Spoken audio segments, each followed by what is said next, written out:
Bonjour, donc aujourd'hui on va voir comment on calcule des primitives par identification. Donc ce qu'on entend par identification, c'est-à-dire vous avez une fonction qui est de cette forme-là, k c'est une constante, u c'est une fonction, et f c'est une petite f, c'est une fonction dont vous connaissez une primitive grand F. Donc si vous identifiez votre fonction à quelque chose de cette forme-là, vous pouvez en déduire qu'une primitive de cette fonction, ce sera cette fonction-là. Alors évidemment, ça paraît un peu compliqué comme formule, et donc on va voir au cas par cas. Alors par exemple, si ici petit f, c'est x puissance n. On va prendre ce premier cas. On sait que grand F, c'est x puissance n plus 1 sur n plus 1. Si on les veut toutes, il suffit de rajouter plus k. Et ça, si n est un entier naturel, eh bien on sait que grand F, c'est une primitive de petit f sur R. Donc on va utiliser cette formule-là dans plusieurs cas. Alors le premier cas, le premier exemple, c'est celui-ci. Vous avez ax plus b à la puissance n. Bon, donc ça c'est la fonction. Je vais l'appeler ici petit g grand G, donc c'est ça qui joue le rôle de petit g. Il faut donc une primitive. Alors comment on va identifier? Donc si on veut identifier, on remarque ici qu'il faudrait qu'on ait k u' f de u. Donc ici le u', on ne l'a pas. Donc ce qu'on va faire, le u', c'est la dérivée de ça, c'est petit a. Et comme il n'y avait rien devant, donc ici il faut mettre 1 sur a. Donc si on identifie, ce qui joue le rôle de k, c'est 1 sur a, u' c'est a, ici vous avez f de u. Donc vous en déduisez qu'une primitive ici, c'est k, 1 sur a, et on prend donc grand f de u. Donc grand f de u, vous remplacez x ici par u, ça fait ax plus b à la puissance n plus 1 sur n plus 1. Donc ce qui donne ceci comme formule. Une primitive de ax plus b à la puissance n, c'est 1 sur a, ax plus b à la puissance n plus 1 sur n plus 1. Par exemple, si je prends 3x plus 2 à la puissance 5, une primitive, c'est a, c'est 3, donc ça fait 1 tiers. 3x plus 2 à la puissance 6 sur 6. Donc vous voyez, c'est pas très compliqué une fois qu'on a cette formule-là. Donc ça, c'est la première formule à partir de cette fonction petit f. Donc cette flèche-là, ça veut dire a pour primitive, et donc si j'applique ici cette forme générale avec cette fonction petit f, ça donne k u' u puissance n, a pour primitive, k étant une constante, u puissance n plus 1 sur n plus 1. Donc ça, c'est une deuxième formule. Et tout à l'heure, quand on avait fait ax plus b à la puissance n, c'était un cas particulier de cette formule plus générale. Donc ça, c'est ce qu'on appelle la méthode d'identification. Là, un exemple. Si je prends comme fonction log de x sur x. Alors, il faudra évidemment faire attention aux conditions d'utilisation de ces formes. Pour l'instant, c'est simplement des calculs. Donc, il va falloir identifier à ça. Donc, il va falloir choisir u. Donc, en général, la méthode consiste, c'est-à-dire, on pose u égale. Dans cet exemple-là. Eh bien, qu'est-ce qu'on va choisir comme u? Ça va être log de x. Ensuite, on calcule u'.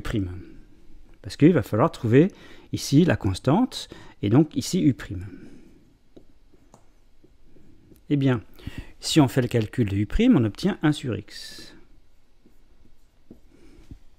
Donc on pose u, on calcule u', et on transforme la fonction qu'on a ici avec u et u'. Donc avec u', ici log de x sur x, on remarque, c'est en fait u', u. u', c'est 1 sur x fois log de x. Donc c'est bien de cette forme-là, ici, vous voyez, c'est bien de la forme k u' u puissance n avec k égale 1 et n égale 1. Alors, du coup, on en déduit une primitive. Donc cette flèche-là, ça veut dire A pour primitive. Eh bien, une primitive de u', c'est u puissance 2 sur 2. Donc u puissance 2 sur 2.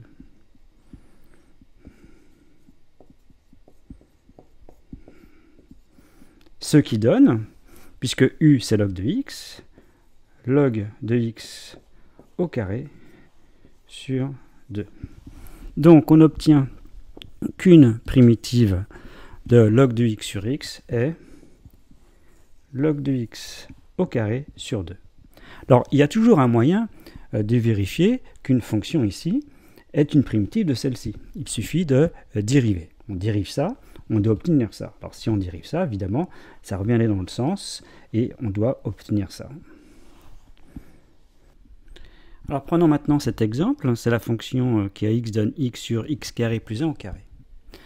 Alors, j'ai dit ici n doit être un entier naturel, mais c'est vrai si n est un entier relatif. Alors si n est un entier relatif, ici u, la fonction u, non seulement doit être dérivable, sinon il n'y a pas de u', et en plus doit prendre des valeurs strictement positives ou strictement négatives. Donc c'est un intervalle sur lequel u est dérivable et strictement positive ou strictement négative. Alors regardons ce que ça donne ici. Donc pareil, l'idée c'est de poser u. Alors qu'est-ce qu'on va poser comme u? Eh bien on va poser u, c'est x carré plus 1. Et dans ce cas-là, si on dérive, ça fait 2x. Et donc il va falloir écrire cette fonction avec u' et u. Donc on remarque que si je mets u'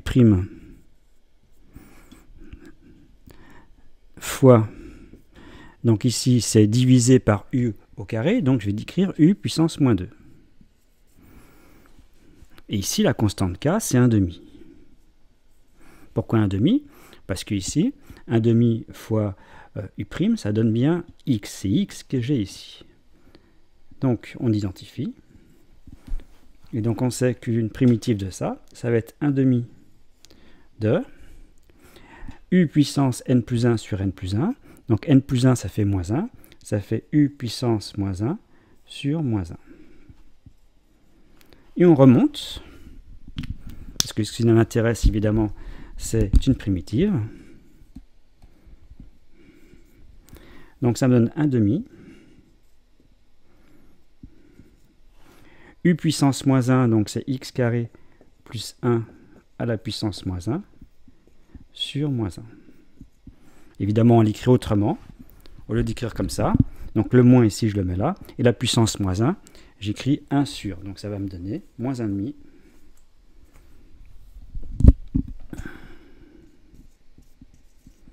fois 1 sur x carré plus 1.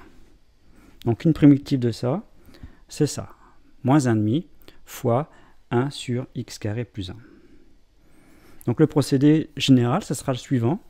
On identifie la fonction en question à cette forme-là. On pose u, on calcule u' et on identifie comme ça. Bien, alors on va voir maintenant avec d'autres fonctions petit f. Alors je vais prendre cette fois-ci la fonction petit f égale 1 sur x, et on sait que grand f c'est log de x.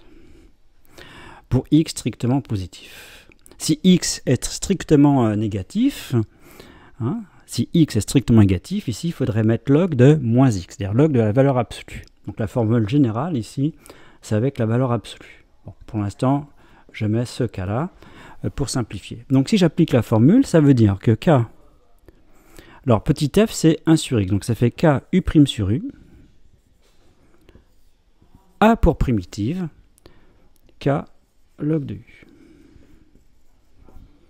Donc une primitive de ça, c'est ça. Alors en particulier, si je prends une fonction ici, si je fais 1 sur ax plus b.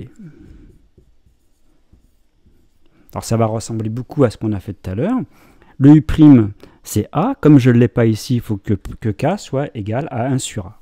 Donc ça fait 1 sur a log de ax plus b. une primitive de 1 sur ax plus b, c'est 1 sur a log de ax plus b. Alors les conditions, l'intervalle, c'est un intervalle sur lequel ax plus b est ici strictement positif. Et si ax plus b ici est strictement négatif, il faut prendre ici la valeur absolue. Par exemple, si je prends 1 sur 3x plus 2, eh bien une primitive, c'est a c'est 3, ça fait 1 tiers de log de 3x plus 2. Sur l'intervalle pour lequel 3x plus 2 est strictement positif. Encore une fois, dans l'autre sens, on dérive et on peut contrôler en fait que la primitive proposée est bien juste. Il suffit de la dériver. Alors, quelques exemples d'écoles qui utilisent cette formule-là, qui est souvent utilisée. Par exemple, si je prends la fonction, ici, exponentielle de x sur exponentielle de x plus 1.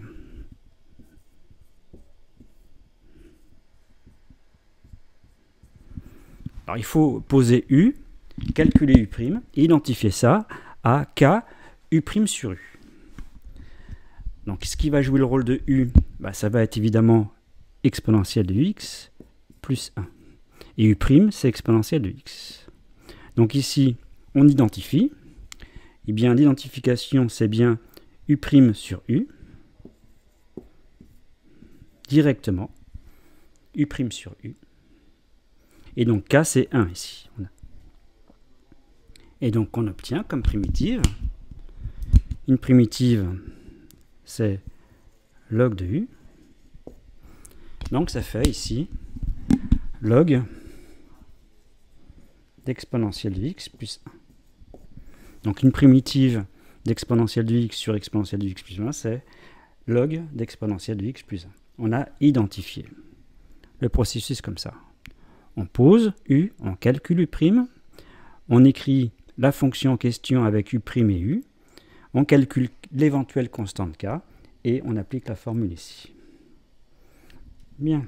Alors les conditions en fait, c'est la fonction u doit être dérivable et strictement positive, c'est le cas d'exponentielle de x plus 1. Un autre exemple, alors prenons la fonction 1 sur x log de x. On va poser encore une fois u de x égale log de x, et u' c'est 1 sur x. Et effectivement, j'ai écrit en fait cette fonction-là, je l'ai écrite comme ça. On remarque, c'est bien de la forme u' sur u, u' sur u. Donc une primitive, c'est log de u. Une. Et log de u, une primitive, donc c'est, comme u c'est log de log. Donc une primitive de 1 sur x log de x, c'est log de x. Alors ici, ce qui joue le rôle de u, c'est cette fonction, c'est log de x. Comme elle doit prendre des valeurs strictement positives, eh bien x doit être donc strictement plus grand que 1. Ça, c'est pour x strictement plus grand que 1. Un dernier exemple, puisque cette formule-là est souvent utilisée. Prenons la fonction tout simplement tangente.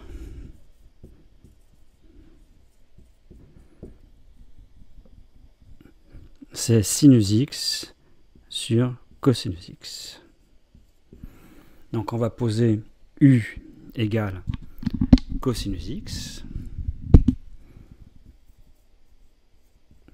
Et donc u' c'est moins sinus x.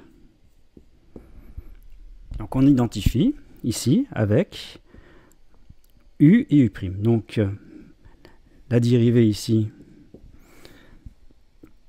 c'est moins sinus x. Comme j'ai sinus, il faut que je mette moins ici, u' sur u.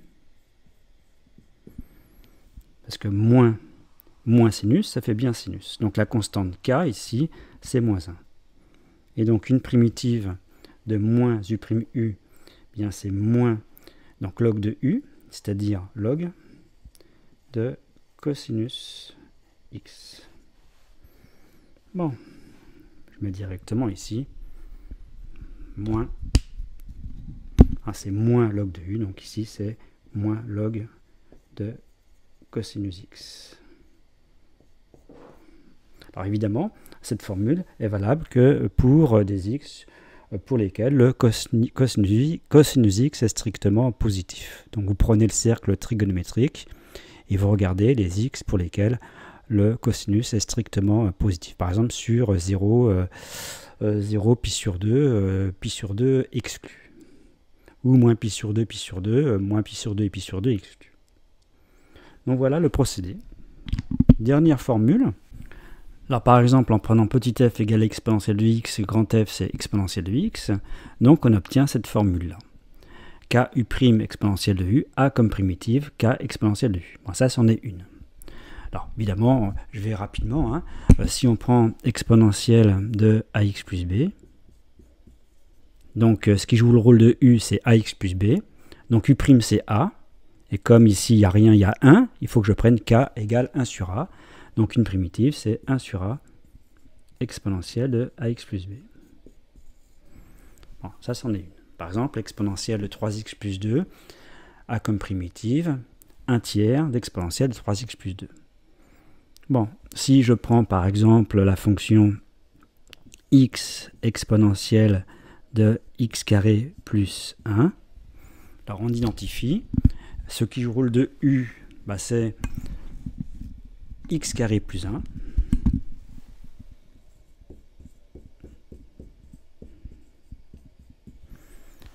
Donc on pose, on calcule u',